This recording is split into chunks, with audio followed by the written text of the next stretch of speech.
శుక్లాంబరధరం విష్ణుం శశివర్ణం చతుర్భుజం ప్రసన్నవదనం ధ్యాయేత్ సర్వవిఘ్నోపశాంతయే. ఆపదామపహర్తారం దాతారం సర్వసంపదాం లోకాభిరామం శ్రీరామం భూయో భూయో నమామ్యహం. బుద్ధిర్బలం యశోధైర్యం నిర్భయత్వమరోగత అజాడ్యం వాక్పటుత్వం చ హనుమత్స్మరణాత్ భవేత్. భారత్ టుడే ప్రేక్షకులకు సుప్రభాతం. మనం సుదినం శుభదం కార్యక్రమంలో ఉన్నాం. ఈరోజు శ్రావణ శుద్ధ చతుర్దశి బుధవారం. ఈ శ్రావణ శుద్ధ చతుర్దశి నాడు అంటే పుష్కరాలలో 6వ రోజు కార్యక్రమంగా ఈ రోజున నిర్వహించుకుని పుష్కరోత్సవాన్ని ధన్యం చేసుకోవాలి. కృష్ణవేణి నది పుష్కర శుభ సమయంలో ఈ రోజున ఉదయాధికంగా స్నానం చేయాలి. ముఖ్యంగా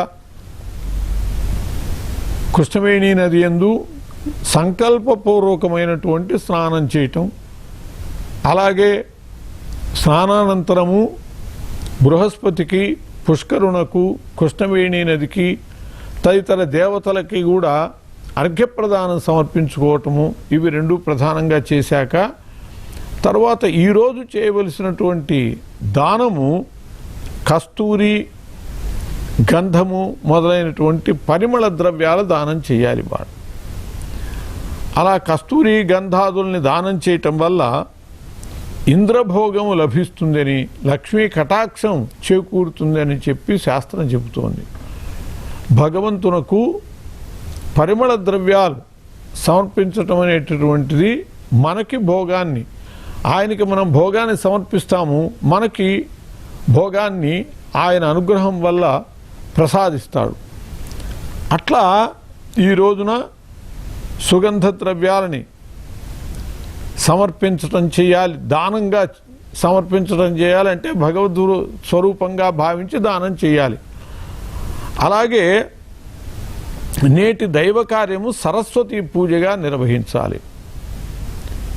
వేదికని సిద్ధం చేసుకుని ఆ వేదిక మీద తూర్పు ముఖంగా బృహస్పతిని ఉంచి పూజించాలి.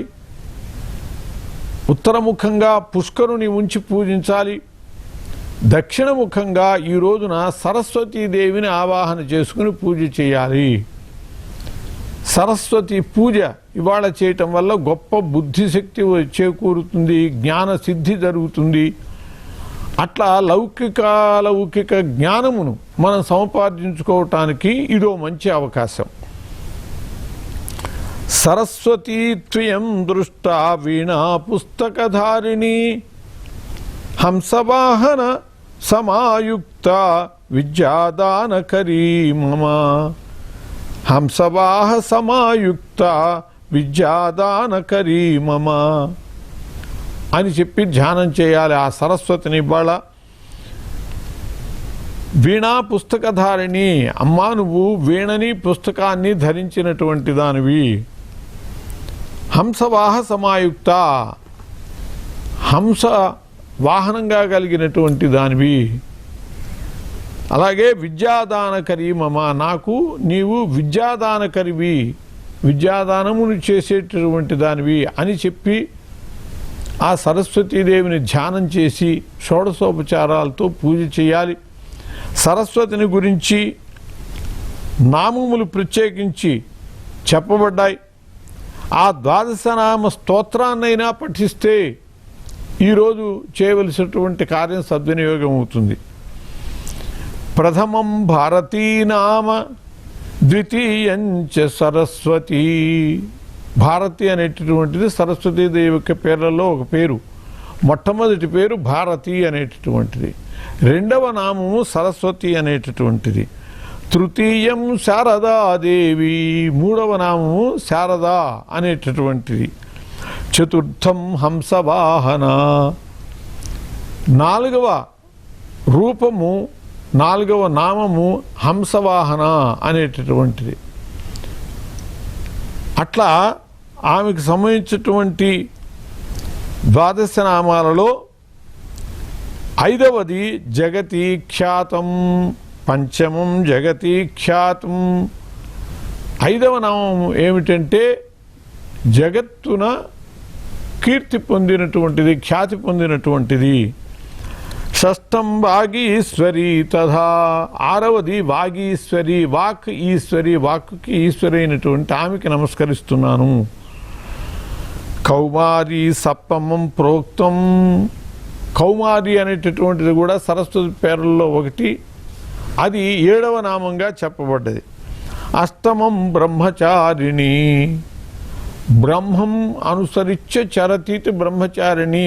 బ్రహ్మచారిణి అని అంటే బ్రహ్మచర్య పాలనం చేసేటటువంటి కాదు, బ్రహ్మమును అనుసరించి నడిచేటటువంటిది. ఆమె బ్రాహ్మి, బ్రహ్మదేవుని యొక్క భార్య కాబట్టి అందువల్ల బ్రహ్మచారిణి అని చెప్పబడ్డది. 8వ నామం నవమం బుద్ధిదాత్రీచ, 9వ నామము బుద్ధిని ప్రసాదించేటటువంటిది. ఆమె దగ్గరున్నటువంటి అద్భుతమైన శక్తియే బుద్ధి. అటువంటి బుద్ధిని మనకు కూడా ప్రసాదిస్తుంది ఆమె అనుగ్రహాన్ని కనుక మనం సంపాదించుకుంటే. దశమం వరదాయిని, 10వ ద్వారా ఆమె యొక్క వరదాతృత్వాన్ని తెలుసుకుంటూ ఆమె వరములు ప్రసాదించేటటువంటిది. ఏకాదశం క్షుద్ర గంట, 11వ నామము క్షుద్ర గంట అనేటటువంటిది. ద్వాదశం భువనేశ్వరి, 12వ నామము భువనేశ్వరి అనేది. ఈ విధంగా ఈ 12 నామములు సరస్వతికి సంబంధించినటువంటి విశేష నామాలు. బ్రాహ్మీ ద్వాదశ నామాని త్రిసంఖ్యం యప్పఠే నరః, ఈ 12 నామాలని సరస్వతికి సంబంధించినటువంటి ఈ 12 నామాలని యప్పఠే, ఆ సరస్వతికి సంబంధించినటువంటి నామాల్ని త్రిసంఖ్యం 3 సంఖ్యల యందు ఎవరైతే పఠిస్తారో సర్వసిద్ధికరీ తస్య, అతనికి సరస్వతీదేవి సర్వసిద్ధికరి, సమస్తములైనటువంటి వాటిని సిద్ధింపజేస్తుంది. ఏ ఏ కోరికలు ఉన్నాయో అవన్నీ సిద్ధింపజేస్తుంది. ప్రసన్న పరమేశ్వరి, ఆ పరమేశ్వరిగానే ఆమె ప్రసన్నురాలై మనల్ని అనుగ్రహిస్తుంది. సామే వసతు జిహ్వాగ్రే బ్రహ్మరూప సరస్వతి, అటువంటి ఆ బ్రహ్మరూప అయినటువంటి సరస్వతి ఆమె నా జిహ్వాగ్రమునందు అంటే నాలుక కొనయందే నిలబడుగాక. ఎందుకు? సరస్వతీదేవి నాలుక యందు ఉంటే ఇక వాళ్ళకి లోటే లేదు, సమస్తము వాళ్ళు అన్నదల్లా అయిపోతూ ఉంటుంది. అట్లా వాక్శక్తి ద్వారా ఏదైనా సాధించవచ్చు. పెద్దల దగ్గరికి వెళ్ళినప్పుడు వాళ్ళు ఆశీర్వదిస్తారు, దీర్ఘాయుష్మాన్ భవ అంటారు. ఎందుకు అని అంటే అకాల మరణంతో పోకండగా చివరిదాకా ఆయుర్దాయంతో బ్రతకాలి అని. అలా బ్రతకటానికి వాళ్ళ మాట ఎందుకు పనిచేస్తుంది అంటే వాళ్ళ మాట వెనకాల తపస్సు ఉన్నది. అందువల్ల సర్వసిద్ధికరీ తస్య, వాళ్ళు అన్నటువంటి మాట నెరవేరి తీరుతుంది.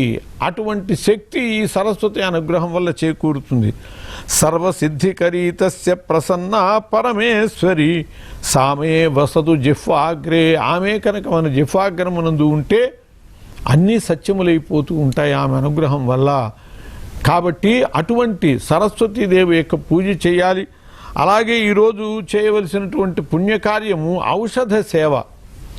ఓషధులని నాటటము, వాటిలో ఉన్న కలుపు తీయటము, వాటికి నీళ్లు పోయటము. ఓషధులు అంటే వృక్షములు, వృక్షసేవే. ధర్మో రక్షిత రక్షిత అన్నట్లుగా వృక్షో రక్షిత రక్షిత అని చెప్పి కూడా అంటున్నారు. కాబట్టి ఈరోజు చక్కగా మొక్క పెట్టడం, వాటి అభివృద్ధిని చూడటం, అవన్నీ కూడా వాతావరణ కాలుష్యాన్ని తొలగించటానికి వృక్ష సంపద చాలా ముఖ్యము అని చెప్పబడుతోంది. కాబట్టి ఈ రోజున ఆ వృక్ష సంపదకు సంబంధించినటువంటి ఔషధి సేవనము చేయటం ద్వారా ఈ సమాజానికి హితవు చేకూర్చవలసింది. ప్రతి ఒక్కరూ కూడా ఎక్కడో అక్కడ ఒక చెట్టు నాటడం ఈరోజు ముఖ్యమైనటువంటి చేయదగినటువంటి పని, ఇది గ్రహించాలి. అట్లా ఓషధుల యొక్క సేవ ద్వారా కూడా ఈ రోజుని సద్వినియోగం చేసుకుని భగవద్ అనుగ్రహానికి పాత్రులం కావాలి. స్వస్తి.